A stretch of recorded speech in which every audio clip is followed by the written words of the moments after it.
Suatu ketika ada 3 buah pohon, 3 buah pohon kayu.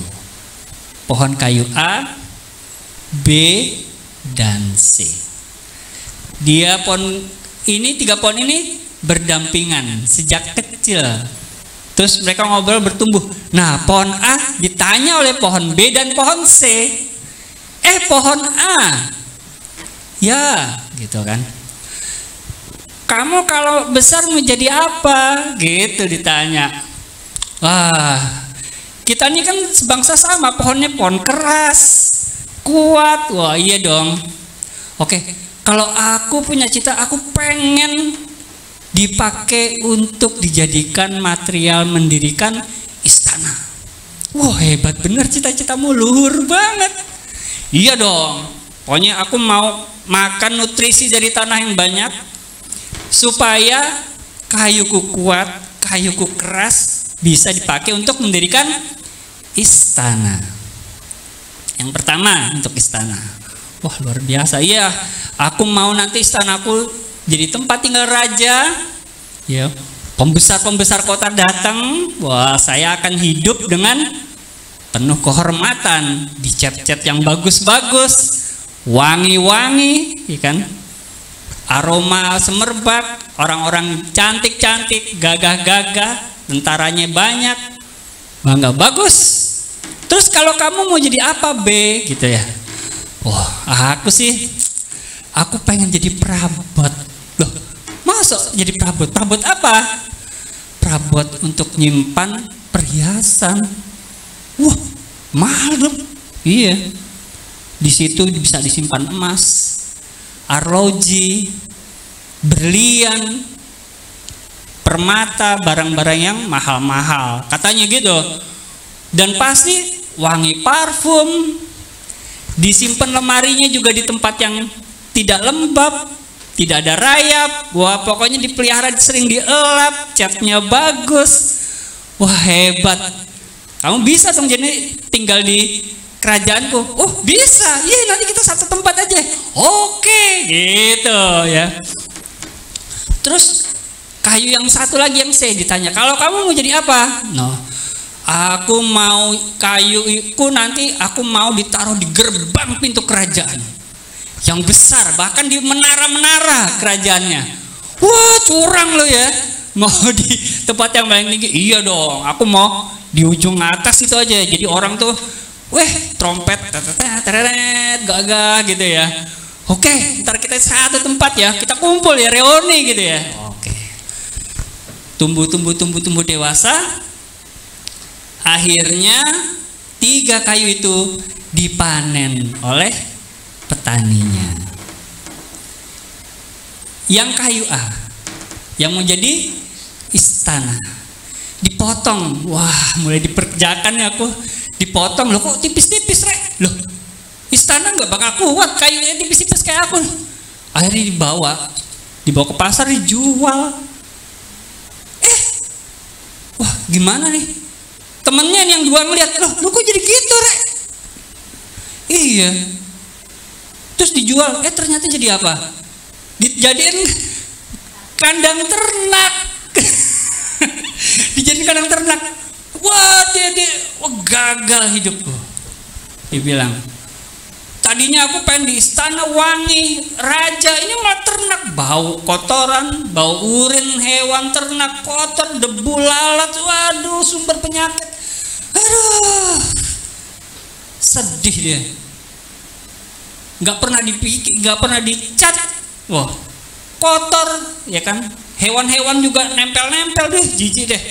Gitu, ada yang berantem, kedorong, ketanduk, macam-macam. Wah, nasib. Tapi 2 temennya bilang gini, wah hebat ya, udah jadi pasti, udah jadi istana besar ini, gitu kan? Nah, terus petani ini bawa kayu yang B. Yang B tadi kan mau jadi lemari ya, rak berlian. Diambil. Wah, aku pasti jadi perabot yang indah. Dipotong kecil-kecil. Loh, kok aku jadi kecil-kecil, mana kuat lemari jadi gini nih. Waduh, tambah parah. Dibawa ke pantai. Malah jadi apa? Tahu nggak? Jadi perahu nelayan. Waduh, nggak ada parfum, nelayan keringetan, waduh bau ikan amis ya kan ya, waduh kotor semua, bersihin ikan di situ, pancing ada cacing, waduh, dibilang, waduh lebih baik kapal ini tenggelam, dibilang gitu,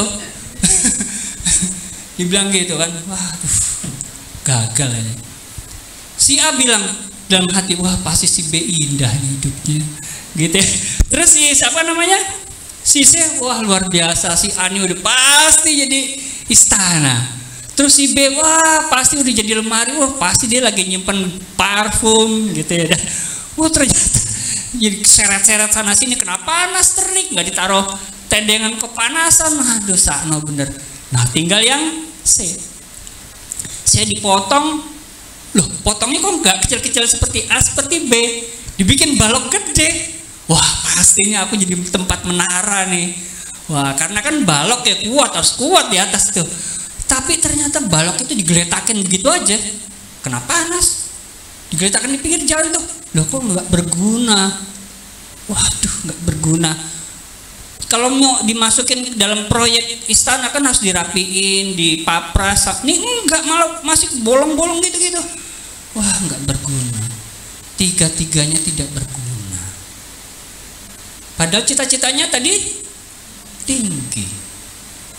Tiba-tiba suatu hari yang di kandang hewan tadi ada sebuah peristiwa menarik.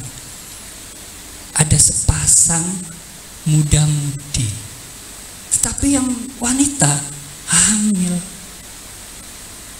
Mereka jalan masuk ke kandang hewan itu, dan si wanita tersebut tunangannya itu melahirkan bayi di situ.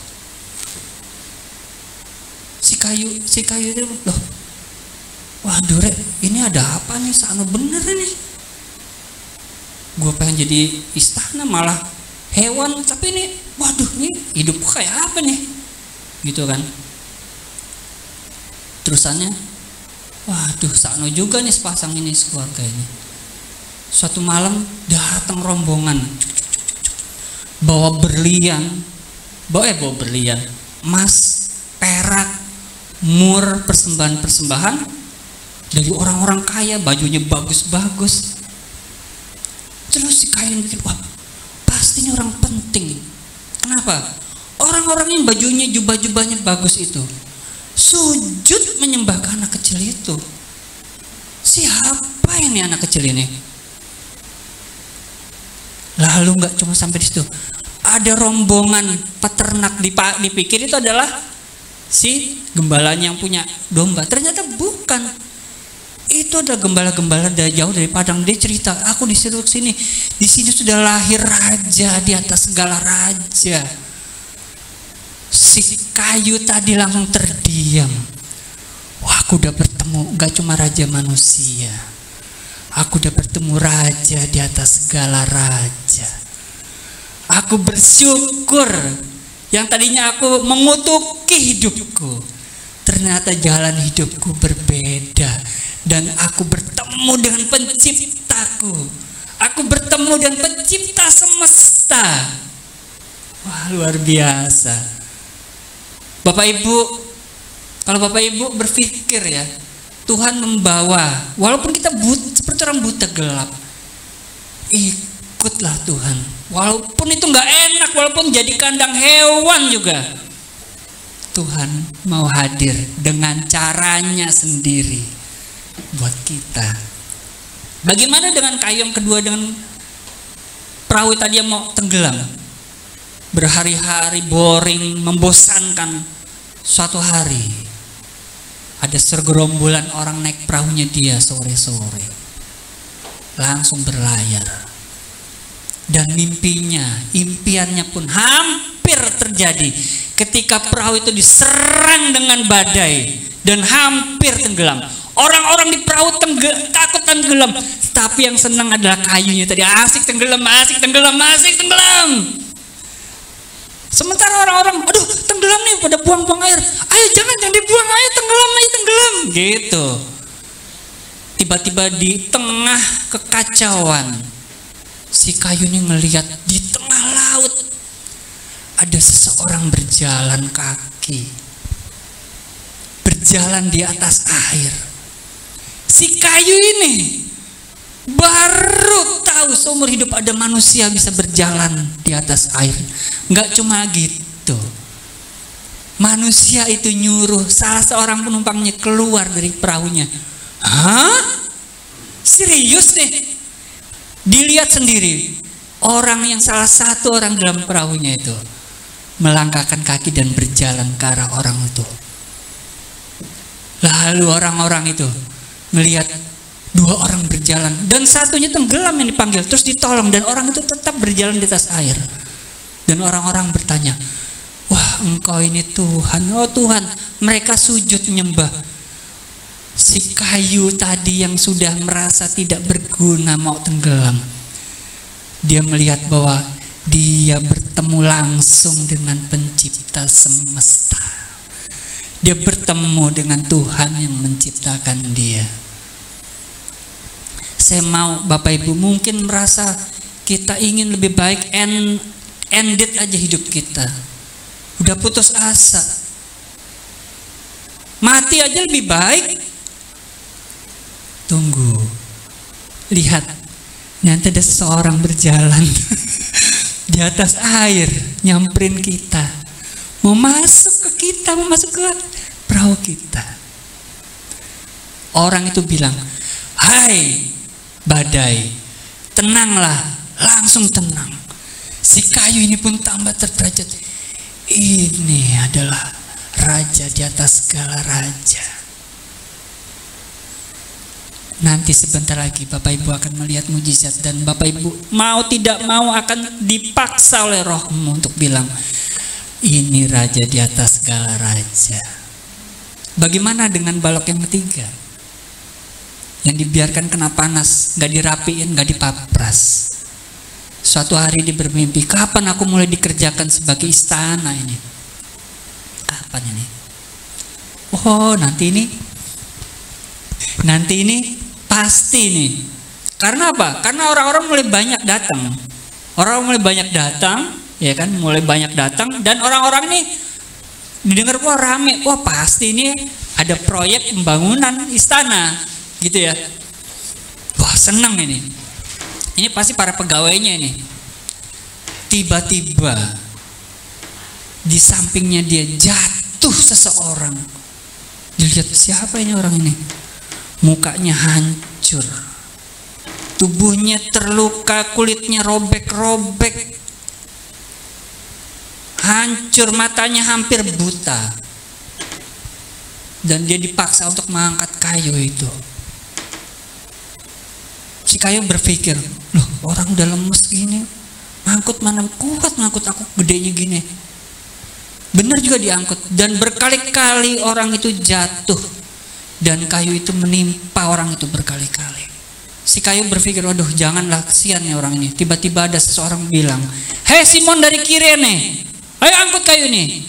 Diangkutlah kayu itu. Wah, dibawa ke bukit.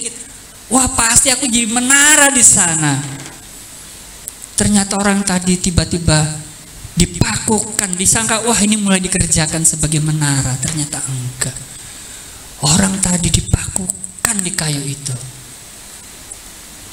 Dan dia mendengar kata-kata, Bapa, ampunilah mereka karena mereka enggak tahu apa yang mereka perbuat.